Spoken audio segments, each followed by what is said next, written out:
ওরে লেবু রে, অনেকক্ষণ ধরে বসে আছি, একটা গান টান শোনা নাকি? হ্যাঁ রে লেবু, ঘেটু ঠিকই বলেছে, অনেকক্ষণ চুপচাপ বসে আছি, চট করে একটা গান শোনা না ব্রো। যদি স্যার চলে আসে আর আমি ফেসে যাই, তার দায়টা কে নেবে? তোরা নিবি?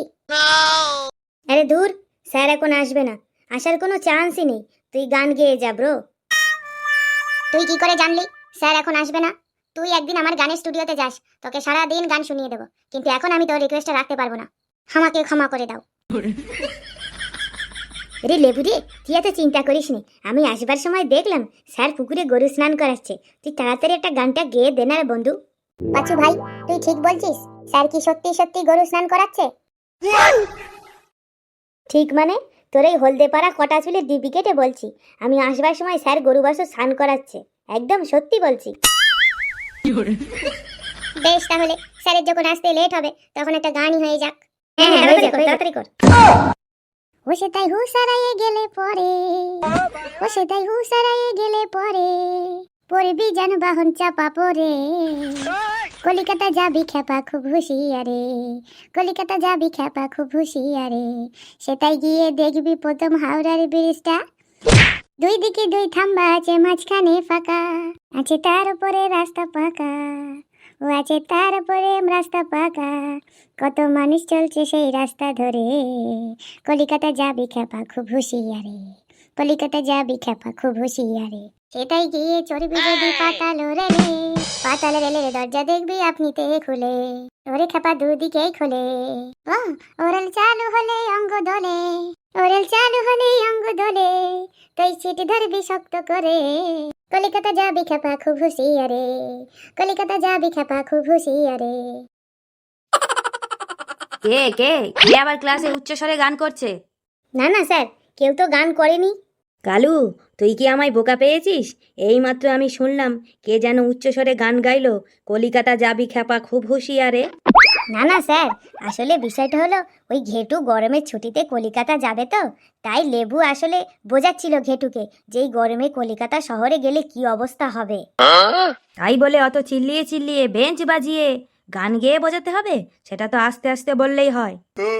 আসলে স্যার ঘেটু একটু কানে কম শোনে তো, তাই লেবু জোরে জোরে বলছিল। ঠিক আছে ঠিক আছে, তোকে আর লেবুর হয়ে ওকালতি করতে হবে না। এই তোদেরকে পড়াতে পড়াতে আমার মাথায় টাক পড়ে গেছে, আর অল্প কটা চুল বেঁচে আছে, এগুলো কি তোরা তুলে দিবি বলে ভেবেছিস? হ্যাঁ, তোরা যে এক একটা কি গুপি যন্ত্র, সে কি আর আমি জানি না? কিরে, এখনো হাঁ করে সব দাঁড়িয়ে আছিস যে? বস সবাই। Good morning sir. এই, তোদের কারো কাছে সাঁড়াশি আছে? ও স্যার, সারাশি দিয়ে কি হবে? সাঁড়াশি দিয়ে কি হবে? তোর জিভ আজকে আমি টেনে ছিঁড়ে ফেলে দেবো। তোকে অনেক দিন ধরে বলে আসছি তুই এইভাবে গুড মর্নিং বলবি না। তোর এই গুড মর্নিং শুনে আমি ভয় পেয়ে যাই, তাও তুই আমার কোনো কথা শুনিস না। আজ তোর জিভ আমি ছিঁড়ে ফেলবই। সরি স্যার, আর কোনোদিনও আপনাকে ভয় ধরাবো না, আর এইভাবে বলবো না। না, আমি শুনবো না। তুই ডেলি ডেলি আমাকে এইভাবে ভয় ধরাবি, আর তুই আবার সরি বলবি। আজ আমি তোর জিভ টেনে ছিঁড়ে ফেলবই ফেলবো। স্যার, ওই লেবুর নামে দিব্যি দিয়ে বলছি, আর কোনোদিন আমি উচ্চস্বরে গুড মর্নিং বলবো না। ঘেটু রে, ওই দিব্যি দিতে হয় তুই নিজের নামে দে, আমার নামে শুধু শুধু কেন দিব্যি দিচ্ছিস? শোন, বেশি কথা বলিস না, তোর কপাল ভালো যে তোর নামে শুধু দিব্যিটাই দিচ্ছি, চোর থাপ্পড় তো আর দিচ্ছি না। আবার তোরা ঝগড়া করছিস? শোন, তোরা অ্যাটেনশন হয়ে যা, আজ আমি তোদের ইংলিশ ক্লাস নেবো। স্যার, আজকে স্কুলে আসার সময় দেখলাম আপনি কুকুরে গরু স্নান করাচ্ছেন। যেই আমি পড়ার কথা বললাম, অমনি ওদের বকবকানি শুরু হয়ে গেছে। বলি আমি গরু স্নান করাই না ছাগল স্নান করাই, তাতে তোদের কি? হ্যাঁ, না মানে মানে স্যার, এমনি জিজ্ঞাসা করলাম। স্যার, আপনার কটা গরু স্যার? আমার মোট 8খানা গরু আছে।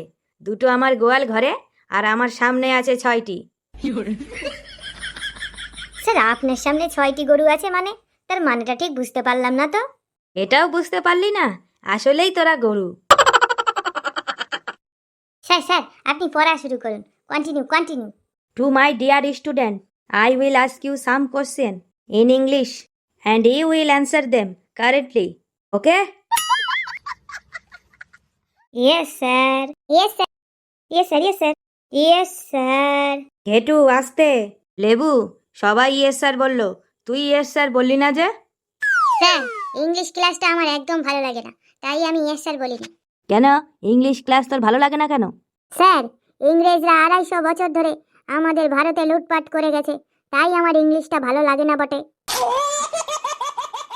ওসব দার্শনিকদের মতো কথাবার্তা ছাড় আর পড়াশোনায় মন দে।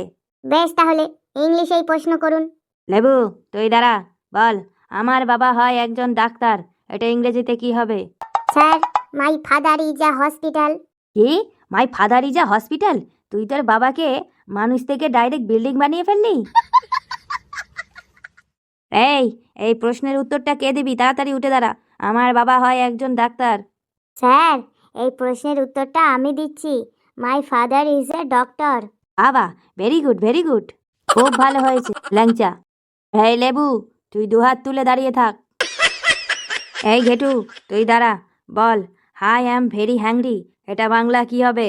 Sir, I Ham very hungry, এটার বাংলা অর্থ হবে আমার পেটে ছুঁচোয় ডন মারছে। হ্যাঁ, বলিস কি? আই অ্যাম ভেরি হাংরি মানে আমার পেটে ছুঁচোয় ডন মারছে? স্যার, এটার উত্তরও আমি বলছি। আই অ্যাম ভেরি হাংরি মানে আমার খুব খিদে লেগেছে। বাহ বাহ বাহ বাহ, বাহ, ভেরি গুড ল্যাংচা, ভেরি গুড। স্যার, আমি তো ঠিকই বলেছিলাম। খুব জোর খিদে পেলে তো পেটে ছুঁচোয় ডন মারে। চুপ, একদম চুপ, তুইও দুহাত তুলে দাঁড়া। এটাকে চুপটি করে মাথা নিচু হয়ে বসে আছে? কালু নাকি? চল উঠে দাঁড়া, বল, ফেলু গেল তো গেল, আর ফিরে এলো না, এর ইংরেজি কি হবে? স্যার, ফেলু তো গেল আর ফিরে এলো না, এটার ইংরেজি হবে ফেলু ইজ গন, গন তো গন, গন গনাগন গন। কি বললি তুই? ফেলু গেল তো গেল আর ফিরে এলো না, এটার ইংরেজি কি হবে? ফেলু ইজ গন, গন তো গন, গন গনাগন গন। কি সাংঘাতিক, কি সাংঘাতিক ট্রান্সলেশন বাবা। এই, তুইও ওদের মতো দুহাত তুলে দাঁড়াতো। স্যার, আমি বলবো ফেলু late and never come back. আমি তো জানি ল্যাংচা, তুই পারবি, তুই একাই এই ক্লাসের মান সম্মানটা বজায় রাখলি। হ্যাঁ পুটি, তুইও তো দেখছি চুপ করে আছিস, বল তো টেন্স কয় প্রকার? স্যার, ট্রেন 3 প্রকার, ডিজেলের ট্রেন, বুলেটের ট্রেন আর ইলেকট্রিক ট্রেন। আমি ওকে কি জিজ্ঞাসা করলাম আর ও আমাকে কি উত্তর দিল? এই, তুইও দুহাত তুলে দাঁড়াতো। স্যার, আমি বলছি টেন্স কয় প্রকার, first tense, present tense and future tense. Okay. Sir, আমি একটু বসবো স্যার, মাথাটা টনটন করছে, পাটা ঝনঝন করছে। এই ঘেটু, খালি ক্লাসে বসে ফাজলামি না, তোর আবার পুরনো রোগ শুরু হয়ে গেল? হ্যাঁ না স্যার, সত্যি স্যার, লেবুর দিব্যি স্যার। ঠিক আছে, তোকে আর একটা কোশ্চেন করব, যদি এর সঠিক অ্যান্সার দিতে পারিস তাহলেই তুই বসতে পারবি। ঠিক আছে স্যার, তাড়াতাড়ি করুন স্যার। নেই বলতো, আমরা বিশ্বকাপ জিতেছি, এটা ইংরেজিতে ট্রান্সলেট করলে কি হবে? স্যার, এতক্ষণে একটা সহজ প্রশ্ন করলেন, আমরা বিশ্বকাপ জিতেছি, এটা ইংরেজিতে হবে hip hip hooray, hip hip hooray, hip hip hooray, TCS for Bharat, hip hip hooray. ছাগল, আমরা বিশ্বকাপ জিতেছি, এটার উত্তর এটা হবে? হ্যাঁ স্যার, যে কোনো কাপ জেতার পর এটাই বলা হয় hip hip hooray, hip hip hooray. আমার মাথা আর গরম করাস না ঘেটু, এবার কিন্তু একটা অঘটন ঘটিয়ে দেব, সে তোর মাথা টনটনি করুক আর পা ঝনঝনি করুক, বুঝলি তো?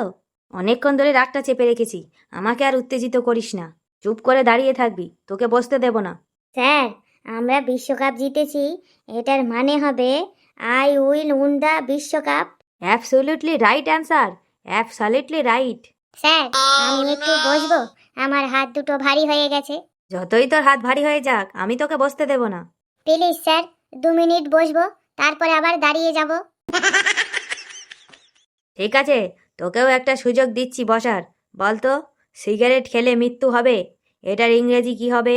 স্যার, সিগারেট খেলে তাড়াতাড়ি মৃত্যু হবে, এটার ইংরেজি হবে সিগারেট ইটিং অ্যান্ড তৎকালীন পটলের টিকিট কাটিং। কি বললি তুই?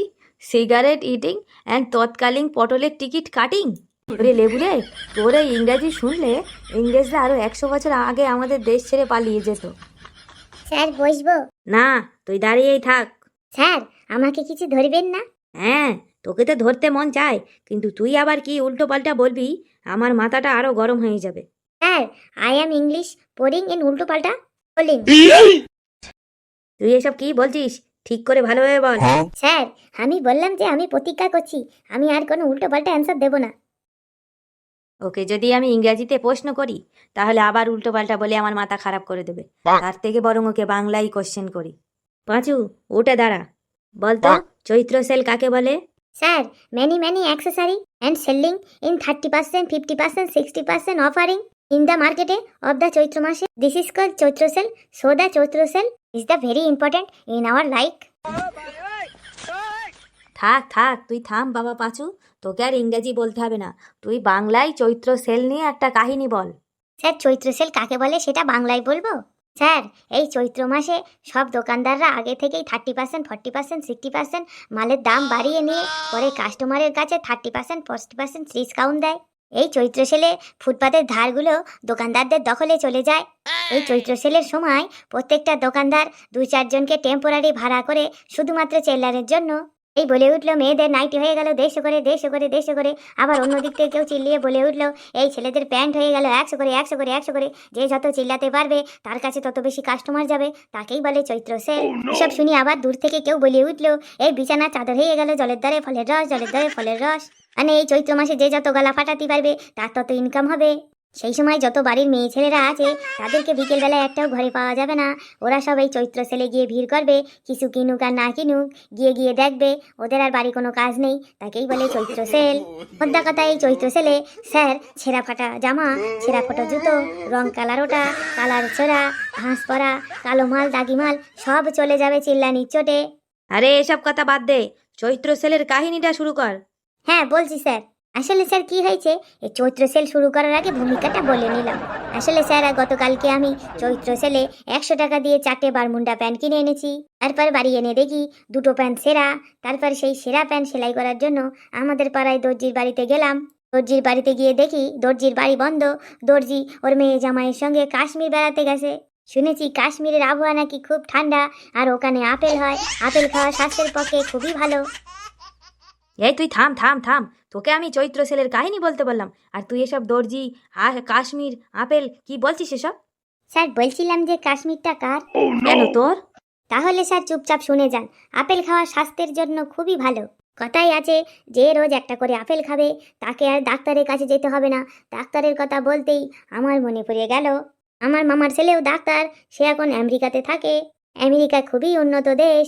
শুনেছিলাম সুনিতা উইলিয়ামকে আমেরিকা থেকে মহাকাশে পাঠানো হয়েছিল। কিছুদিন আগে সুনিতা উইলিয়াম পৃথিবীতে ফিরে এসেছে। সুনিতা উইলিয়াম প্যারাশুটে করে আটলান্টিক মহাসাগরে নেমেছে। এই আটলান্টিক মহাসাগরের জল খুবই ঠান্ডা। তুই এসব কি শুরু করেছিস? হ্যাঁ, সুনিতা উইলিয়াম, আটলান্টিক মহাসাগর, কাশ্মীর। কেন স্যার, কাহিনীটা কার? তোর? তাহলে স্যার আমি যা বলছি চুপচাপ শুনে যান। আটলান্টিক মহাসাগরের জল খুবই ঠান্ডা। ওই জলে টাইটানিক জাহাজ ডুবে গেছিল।